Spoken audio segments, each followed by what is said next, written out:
Hi friends, welcome to 5 stars kitchen. இன்னைக்கு நம்ம பார்க்க போகிற ரெசிபி ரொம்ப சிம்பிளான ஒரு ரெசிபி. முட்டைகோஸ் கடலைப்பருப்பு கூட்டு சிம்பிளாக எப்படி செய்கிறதுன்னு பார்க்கலாம் வாங்க. ஸ்டவ்வில் ஒரு குக்கர் போட்டாச்சு, அது சூடாயிட்டு இருக்கு. சூடானதும் இந்த தேங்காய் எண்ணெயை ஊற்றிடுவோம். கூட்டுக்கு வந்து தேங்காய் எண்ணெய் ரொம்ப நல்லாயிருக்கும். உங்களுக்கு வேணும்னா நீங்கள் வந்து சன்ஃப்ளவர் ஆயில் யூஸ் பண்ணிக்கலாம், நெய்யும் யூஸ் பண்ணிக்கலாம். நான் வந்து தேங்காய் எண்ணெய் யூஸ் பண்ணுறேன். இது எங்கள் வீட்டில் அரைச்ச சுத்தமான தேங்காய் எண்ணெய். ஸ்டவ்வை குறைச்சி வச்சுக்கோங்க புகையாமல்.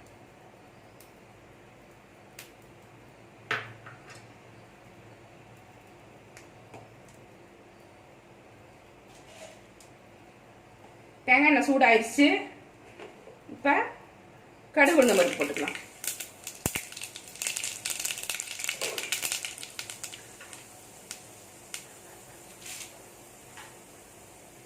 போட்டுக்கலாம். பொரிஞ்சதும் வெங்காயத்தை போட்டுக்கலாம். ஸ்டவ்வை சிம்மில் வச்சா பொரிச்சிக்குங்க. தேங்காய் எண்ணெய் சீக்கிரமாக சூடாயிடும். இது வதங்குறப்பவே இதில் கொஞ்சோண்டு இஞ்சி கட் பண்ணி வச்சுருக்கேன். இஞ்சியும் இதில் சேர்த்துக்கலாம். கடலைப்பருப்பு கொஞ்சம் வாயுவாக இருக்கும், அதனால் கொஞ்சம் இஞ்சி சேர்த்தா நல்லாயிருக்கும்.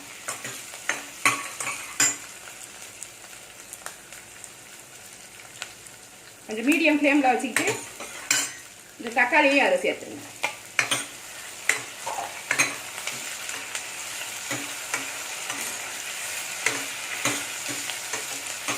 ரொம்ப வதங்கணும்னு அவசியம் இல்லை. எல்லாமே குக்கரில் தான் போட்டு மூட போகிறோம். எல்லாம் ஒன்றா சேர்ந்து வதங்கிடும், வெந்து போயிடும்.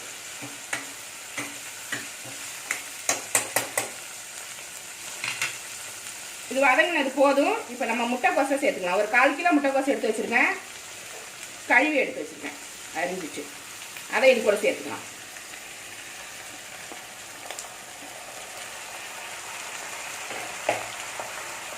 $150 கிராம் கடலைப்பருப்பு. கடலைப்பருப்பு ஒரு 20 நிமிஷம் ஊற வச்சு எடுத்து வச்சுருக்கேன். அரை மணி நேரம் கூட ஊறலாம், ஏன்னா கடலைப்பருப்பு வேகிறதுக்கு கொஞ்சம் டைம் எடுக்கும்.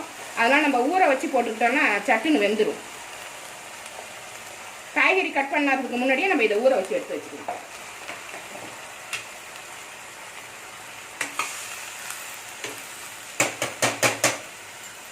எல்லாம் சேர்க்குற வரைக்கும் இந்த ஸ்டவ்வை சிம்மில் வச்சுக்கோங்க. இப்போ மஞ்சப்பொடி 1/2 ஸ்பூன் போட்டுக்கலாம்.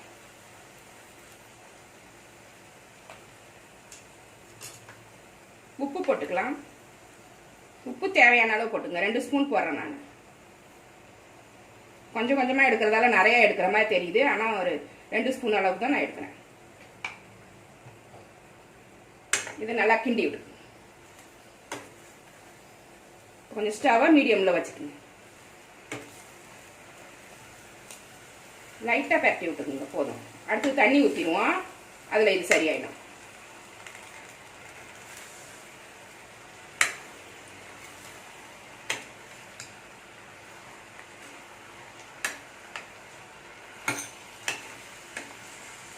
கலந்து விட்டால் தான் அந்த உப்பு எல்லா பக்கமுமே சேரும், மஞ்சப்பொடியும் உப்பும். இல்லைன்னா ஒரு பக்கமாக நின்று போயிடுது. அதனால கலந்து விட்டுட்டு அதுக்கப்புறமா நம்ம தண்ணி ஊற்றிக்கலாம்.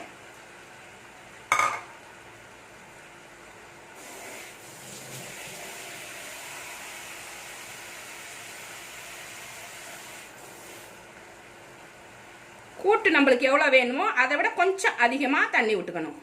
இவ்வளோ கூட்டு வேணும்னா அதை விட 1 டம்ளர் தண்ணி அதிகமாக விட்டுக்குங்க. அப்போ தான் அது வேகிறதுக்கும் கூட்டு சுண்டி குழம்பு மாதிரி வர்றதுக்கும் சரியாக இருக்கும். நீங்கள் கம்மியாக வச்சிங்கன்னா ஒரு 6 விசில் 7 விசில் வைக்கும்போது தீஞ்சு போயிடும். அதனால் நீங்கள் வந்து அளவு கரெக்டாக பார்த்து வச்சுக்கோங்க. கரெக்டான சமயத்தில் ஸ்டவ்வையும் நிறுத்திடணும். 6 விசில் வந்தாலே என்னோட குக்கரில் கடலைப்பருப்பு வெந்துடும். உங்கள் குக்கரில் எப்படி வேகும்னு பார்த்துக்கிட்டு நீங்கள் அது மாதிரி விசில் வச்சுக்கோங்க.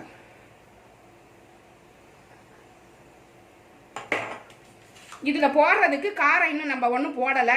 அதுக்காக தேங்காய் எடுத்து வச்சுருக்கேன், 1 ஸ்பூன் சோம்பு எடுத்து வச்சுருக்கேன், ஒரு 10 பல் பூண்டு எடுத்து வச்சுருக்கேன், ஒரு 5 பச்சை மிளகாய் உடச்சி வச்சுருக்கேன். இது எல்லாத்தையுமே தண்ணி ஊற்றி அரைக்கக்கூடாது, மிக்சியில் கரகரப்பாக நுணுக்கி எடுத்துகிட்டு வரணும். அப்படியே விட்டு விட்டு நுணுக்கணும்னா அந்த சாந்து குழ குழன்னு ஆகாமல் ஒரு திப்பி திப்பியாக இருக்கும்ல, அது மாதிரி இருக்கும். அப்படி போட்டால் தான் இது டேஸ்ட்டு. இந்த பூண்டு இந்த சோம்பு வாசனைலாம், சில பேர் வந்து இல்லை சீரகம் போடுவாங்க, நான் வந்து சோம்பு தான் போடுவேன், அதான் எனக்கு பிடிக்கும். எங்கள் வீட்டில் எல்லாருக்கும் அதான் பிடிக்கும், அதனால் நான் வந்து சோம்பு போடுவேன். இது எல்லாமே நம்ம நுணுக்கி எடுத்துகிட்டு வந்துடலாம்.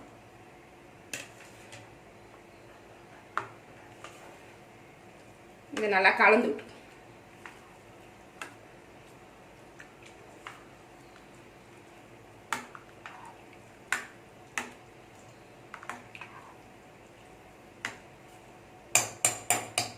இது வெந்துட்டு இருக்கட்டும்.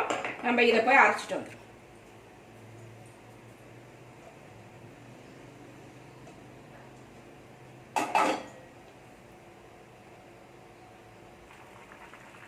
இந்த மாதிரி அரைச்சிக்கணும். இந்த மாதிரி இந்த தேங்காய், சோம்பு, பூண்டு, பச்சை மிளகாய் எல்லாத்தையும் இப்படி இந்த மாதிரி நசுக்கி வச்ச மாதிரி அரைக்கணும். அப்போ தான் இது டேஸ்ட்டாக இருக்கும். அரைச்சி குழன்னு ஊற்றுனா கூட்டு வந்து தட தடன்னு ஆகிடும், ரொம்ப திக்காயிடும். அப்புறம் நம்மளுக்கு சாப்பிட்றதுக்கு நல்லா இருக்காது.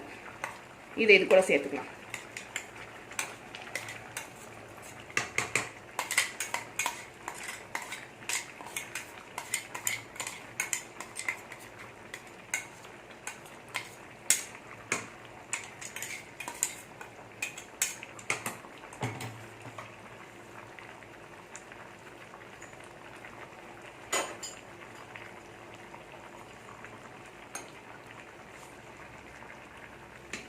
நல்லா எல்லா பக்கமும் கிண்டி விட்டுக்குங்க.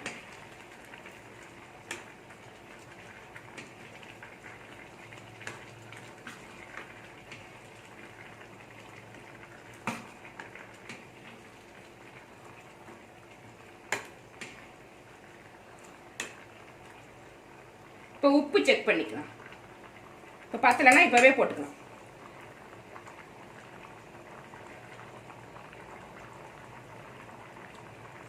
உப்பு காரம் எல்லாமே சரியாக இருக்குது. நம்ம வேறு எதுவும் சேர்க்க தேவையில்லை. நீங்களும் இது மாதிரி செக் பண்ணிவிட்டு பத்தலைன்னா இப்போவே போட்டுடுங்க.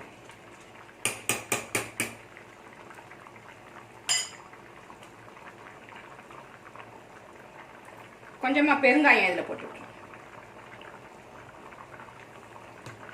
கொத்தமல்லி தழையும் தூவி வச்சு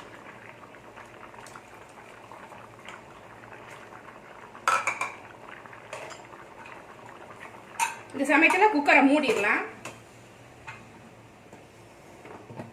மூடிட்டு விசிலை போட்டு விட்டுருலாம்.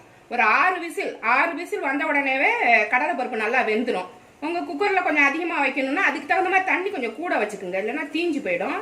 அதுக்கு தகுந்த மாதிரி வச்சு தண்ணி வச்சுட்டு நீங்கள் 6-7 விசில், கொஞ்சம் 2 விசில் அதிகமாக கூட வச்சு நீங்கள் அதை வேக வச்சு எடுத்துக்கோங்க. அப்போ தான் ரெடி ஆகும். இது நல்லா வேகட்டும், 6-7 விசில் வரட்டும், வெயிட் பண்ணலாம்.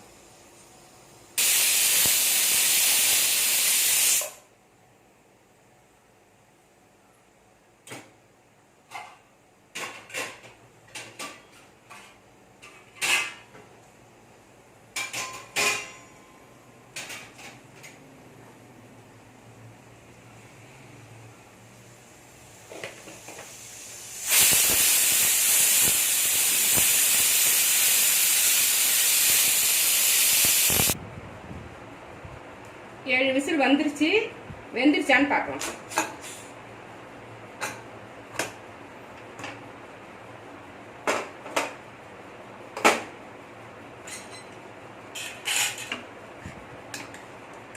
நல்லா வெந்துருச்சு, நல்லா வாசனையாக இருக்குது.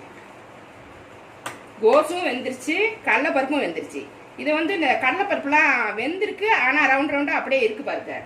அதனால் நம்ம என்ன பண்ணணும், இது மாதிரி ஒரு மசிக்கிறத எடுத்து லைட்டாக இப்படி பண்ணி வச்சு, இன்னும் இது வந்து இந்த கோஸோட சேர்ந்துடும். அந்த பருப்பு வந்து தனித்தனியாக இல்லாமல் அந்த கோஸோட அது நல்லா மசிஞ்சு போயிடும்.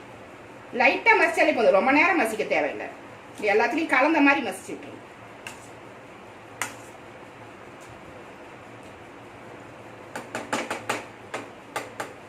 போதும். இப்போ நம்ம இதில் தேங்காய் எண்ணெய் லைட்டாக ஊற்றிக்கலாம். நீங்கள் வேணும்னா நீங்கள் நெய் போட்டுக்கலாம். நான் வந்து தேங்காய் எண்ணெய் போடுறேன், நீங்கள் நெய் போட்டுக்குங்க, நல்லாயிருக்கும், நல்லா வாசமாக இருக்கும்.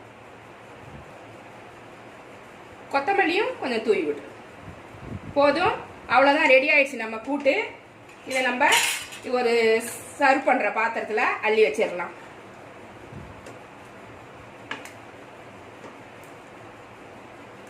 முட்டைக்கோஸ் கடலைப்பருப்பு கூட்டு ரெடி ஆயிடுச்சு. இந்த ரெசிபி உங்களுக்கு பிடிச்சிருந்தா லைக் பண்ணுங்க, ஷேர் பண்ணுங்க, சப்ஸ்கிரைப் பண்ணுங்க, மறக்காம பெல் ஐக்கானையும் அழுத்தி விட்டுருங்க.